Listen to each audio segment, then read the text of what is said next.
இன்னைக்கு நம்ம பார்க்க போறது எக் பன்னீர் கிரேவி. வாங்க வீடியோக்குள்ள போலாம்.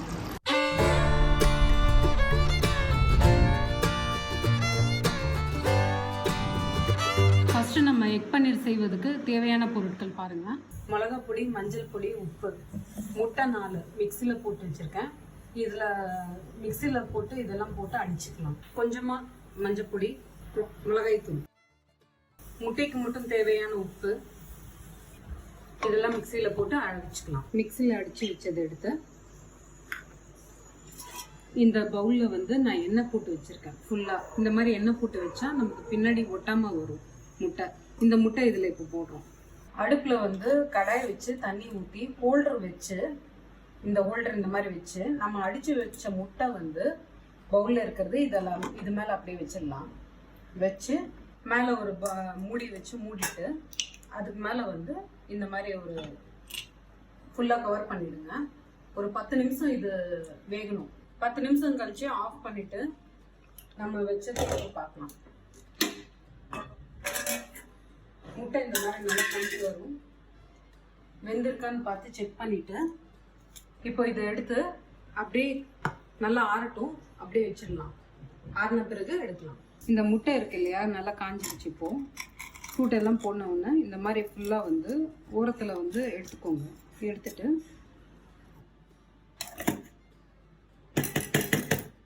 இப்போது நல்லா தட்டிட்டு எடுத்தால் அப்படியே வந்துடும்.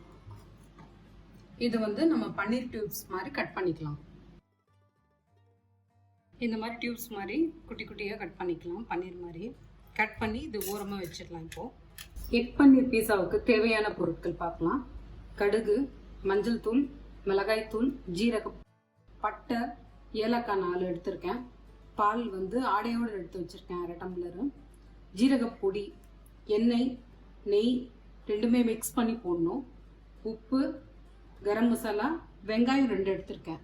ஒரு கைப்பிடி அளவு கொத்தமல்லி எடுத்திருக்கேன். 5 தக்காளி பழம் எடுத்திருக்கேன். பூண்டு ஒரு 4 பல் எடுத்திருக்கேன். இதில் போட்டு மிக்சியில் நல்லா அடித்து வச்சுக்கலாம். இதில் வந்து நம்ம தக்காளி வந்து 4 அடித்து வச்சுருக்கோம் இல்லையா பூண்டோட, அதுவும் இதில் ஜாயின் பண்ணிக்கலாம். ஸ்டவ் ஆன் பண்ணிவிட்டு ஃபஸ்ட்டு நெய் ஊற்றிடலாம். நெய் ஊற்றிட்டு கொஞ்சமாக எண்ணெய் ஊற்றிடலாம். எண்ணெய் காஞ்ச பிறகு கடுகு கொஞ்சம் போட்டுக்கலாம்.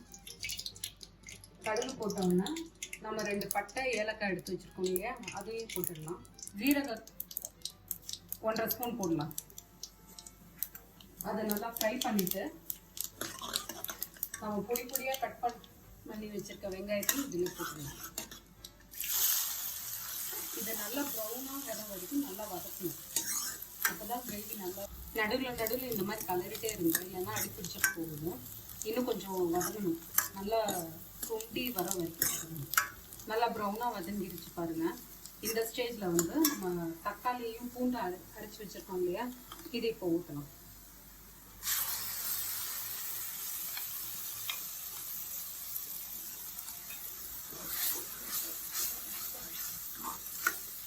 இதோட கொஞ்சமாக உப்பு சேர்க்கலாம், சீக்கிரமாக வதங்கும். வெங்காயத்துக்கு மட்டும் போடுறேன்.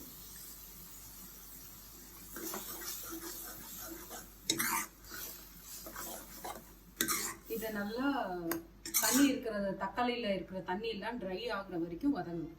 தக்காளி இருக்கிற தண்ணி எல்லாம் போயிடுச்சு பாருங்க. இந்த ஸ்டேஜில் வந்து மஞ்சள் தூள் கொஞ்சமாக, 1/2 டீஸ்பூன் மிளகாய் தூள், ஜீரகப்பொடி 1 டீஸ்பூன், கரம் மசாலா 1/2 டீஸ்பூன்,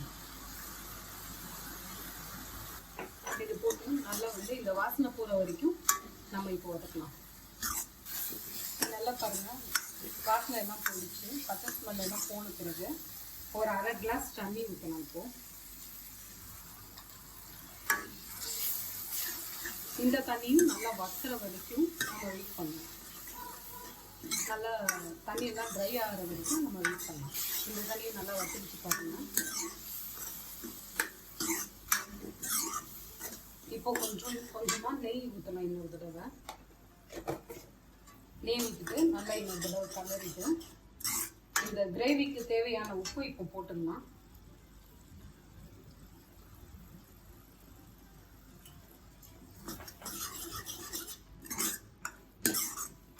இதை நல்லா மிக்ஸ் ஆனதும் இன்னொரு அரை கிளாஸ் தண்ணி ஊற்றணும். இதில் ஏன் தண்ணி ஊற்றி வதக்குறோம்னா கிரேவி நல்லா சாஃப்ட்னஸில் வரணுன்றதெல்லாம் தண்ணி ஊற்றுறோம்.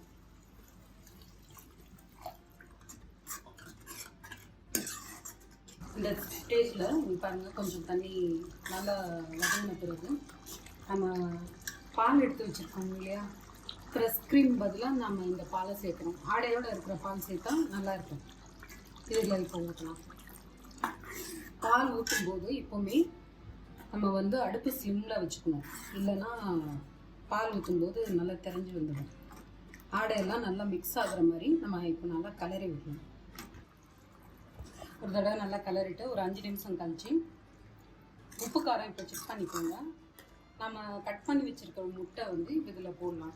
முட்டையில் ஏற்கனவே நம்ம உப்பு காரம் எல்லாம் சேர்த்துருக்கோம். அதனால இந்த கிரேவியில் செக் பண்ணிவிட்டு இதில் போட்டுடலாம்.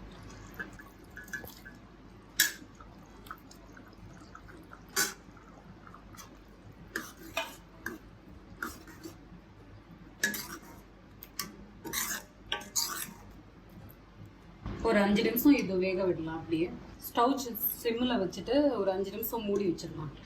5 மினிட்ஸ் முடிஞ்சிடுச்சு. நம்ம கிரேவி ரெடியாக இருக்கும். இப்போ